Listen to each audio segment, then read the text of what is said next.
Hello, everyone. Welcome back to our Whole Life versus IUL series of videos. I hope you guys enjoy our video from last week. We had a lot of fun doing it.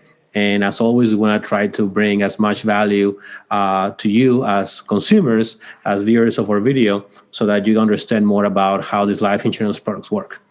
So we want to get back to our series about whole life versus IUL. As we said last week, we're trying to deconstruct this video that is floating online, kind of making some claims about IUL and about whole life that may or may not be fully accurate or might be a little bit misleading. So I have my team here with me today again. So we have Terrell, we have Sonia, and we have Scoba, who are going to help us, again, deconstruct this video. So for this week, we want to talk about policy loans. So this gentleman in the video, and again, you guys can watch that original video down in the description. The link is down there. He's making quite a bit of claims when it comes to policy loans. So let me start with Scoba, if it's okay. When he's talking about loan arbitrage, Scoba, what is the definition of loan arbitrage, and what is that even relevant to this conversation regarding policy loans?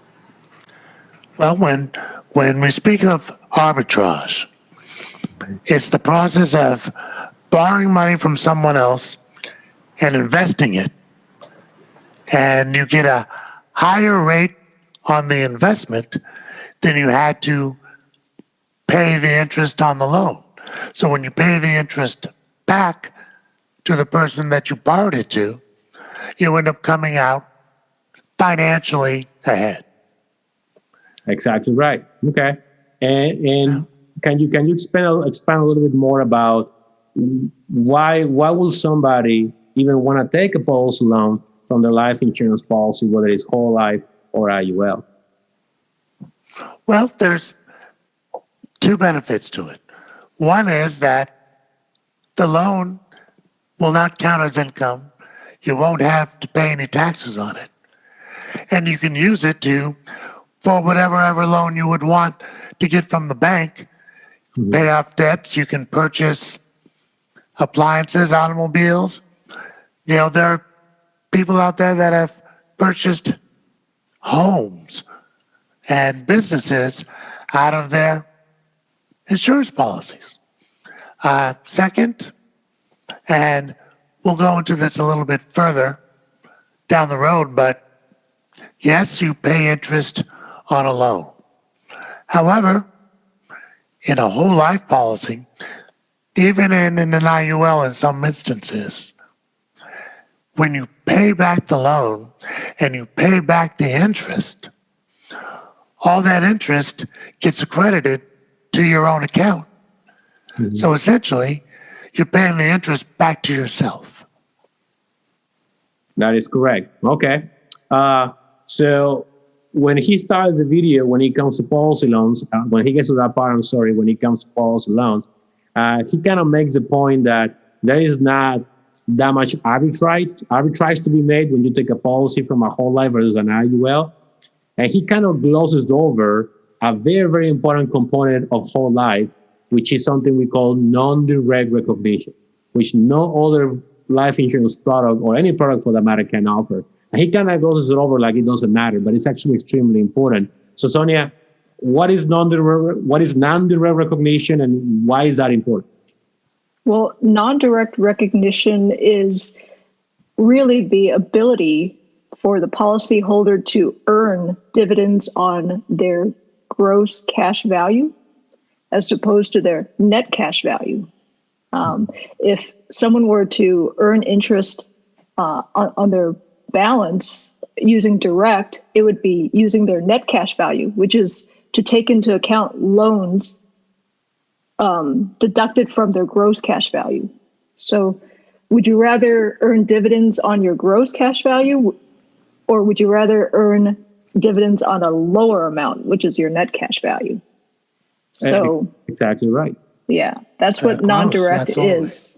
Yeah, the gross. So non-direct, you would earn dividends on gross cash value.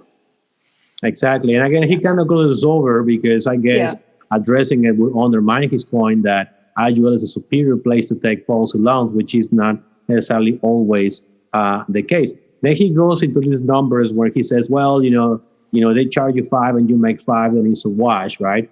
And he makes the point that dividends in a whole life policy are non-guarantees, which is true.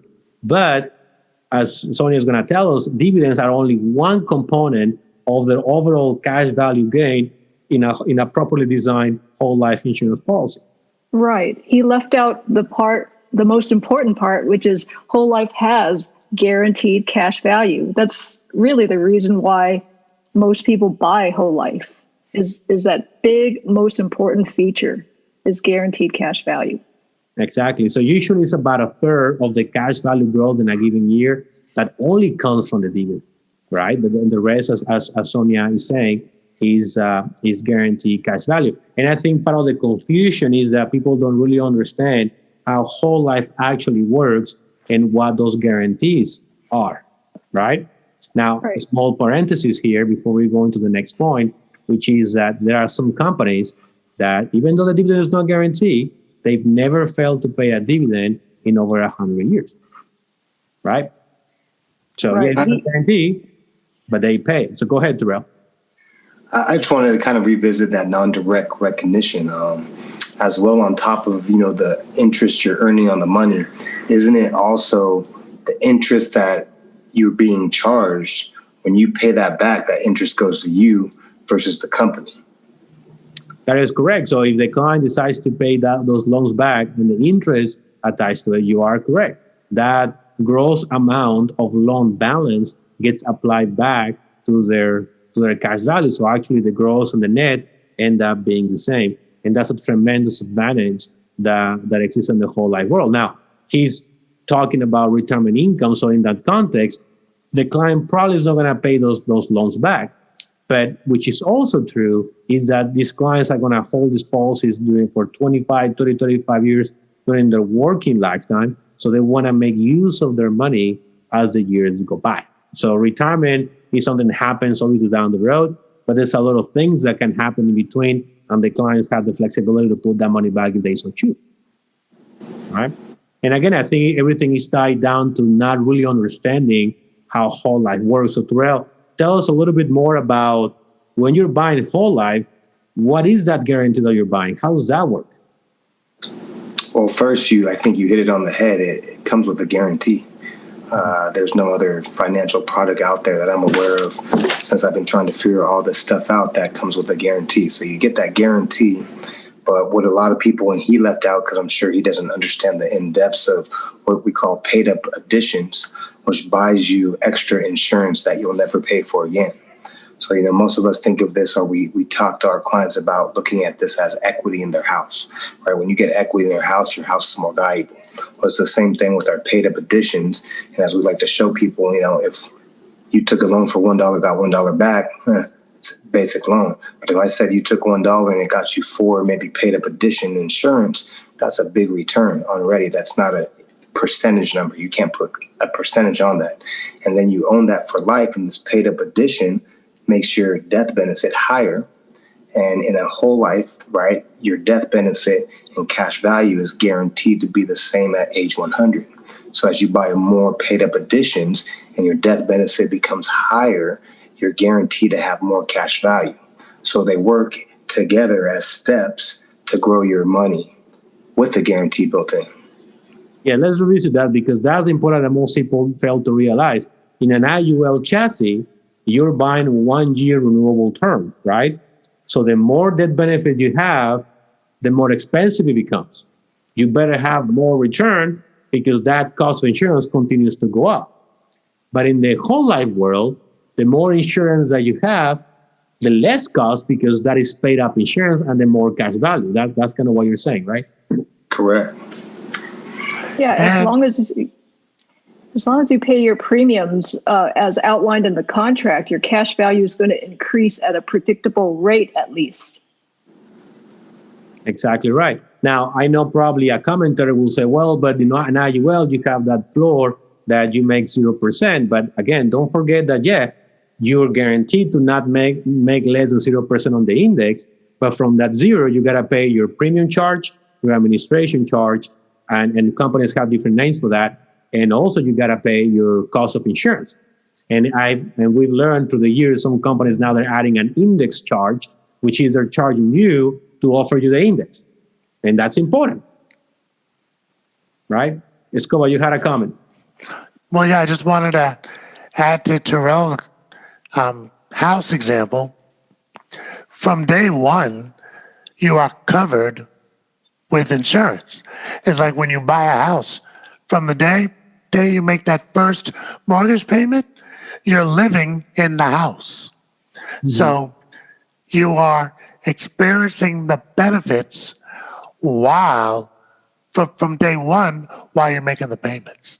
So let's not forget, I mean, we're talking about cash accumulation, but if something were to happen in the meantime, your family is still covered, and there's no index mutual fund stock vehicle that will pay 10 times of what you invested in the case of an premature passing. Yeah, and that was the argument about owning the life insurance component, which IUL can offer as well. But Mr. Klein, don't forget, is you're buying 1 year renewable term and you're investing the difference. It's a different mechanism. Go ahead, Terrell. I was just going to re-emphasize, all of this being done in that beautiful tax-free environment. Exactly, and you get the tax benefits of doing so on both the whole life and the IUL. Perfect. Well, the last point that I like to make here is when he goes on talking about transparency. Like the whole life is this type of black box that nobody knows what's going on. And again, it's one of those misleading situations or arguments because, yeah, it is true that in a whole life, your clients should know that your dividend has three components: the performance of the insurance company investments, the mortality, and the annual expense of the insurance company that they charge to run the company. And those are proprietary numbers to each company. So yeah, they don't disclose them entirely, but you can deduct them by looking at the illustration. So they're not like hitting away. It's not like we're trying to cheat the client. I mean, he almost implies that the whole life people are out there to get you because it's not transparent and we don't show you the expenses, blah, blah. That is not true, because we are legally obligated to share with you as a client the illustration. And every year you have, or whenever you want to, you can call the company and get an in-force illustration and you can see how the policies perform. So it's not that we don't want to share with you or it's more transparent. It's just the way the product is built. That's where the difference lies. Now, with the IUL, you can get a cost breakdown of how the policy is designed and everything. All the components are actually measured apart. But that doesn't necessarily mean that you have more transparency, because it's still up to the agent to actually show it to the client. And as we mentioned in our previous video, part of the reason why people have been suing companies that sell IUL is not so much because the product is good or bad, but because the agents are not doing their work or their job correctly. They're not disclosing the information to the consumer that they should know. So just because you can get the information doesn't mean that it's being shown out there. And I think it's a very important to point out. So let me close with this point, guys, for you guys viewing this video, which is going back to the guarantees, right? So question for Sonia: the mortality cost, the cost of insurance, is that guarantee in a whole life chassis? In a whole life chassis, yes, it is. Exactly. The cost of insurance is guaranteed. Is the cost of insurance guaranteed in IUL, Terrell? No, and that's what I think one of the biggest misconceptions of a lot of these people that are selling the IUL. They tell you have this permanent plan just like a whole life. It costs you a lot less. You have a lot more flexibility. And they try to window dress it with this quick view of how great this product is. And then when you really understand it's just renewable term each year, and that the company can change the price whenever they like. Yeah. So this is not scare tactics for you guys watching the video. We're not trying to scare you away about IUL, but it's important that you understand the company has the right to charge you more. As a matter of fact, Sonia said earlier, if you pay your premiums, your whole life will be there. In the IUL space, if you pay your premiums, Nobody can guarantee your policy will be there. Right. It's just There are a lot of moving parts. a lot of moving parts. The nature of the product Yeah. doesn't mean it's bad. Doesn't mean you shouldn't buy it. All it means is you have to be aware, just like when you buy an investment like a mutual fund or a stock, that you may lose your money. It just comes with the territory. You decide to invest the difference, well, it comes with some caveats. And it's the same with whole life. Next week, we're going to talk more about returns and potential, market potential, and so on and so on. We're going to talk about other things so to show you, are they really that different when it comes to returns? And we make some points about that in the previous video already. But we're going to dive deeper into that next time. All right. I think that's all the points that we have for today. I want to thank you all for your time. Thank you for the team to doing this video with us about policy loans. Next time we're gonna attack another aspect of that video, another aspect of the comparison between whole life and IUL. If you guys have any questions or information, is gonna be scrolling down there in the video. All our contact information and social media pages will be in the description. Don't forget to subscribe so next week you can watch or follow our video. Thank you guys for spending time with us today. Appreciate it. Thank you. Thank you. Take care. Bye-bye. Bye. Y'all later.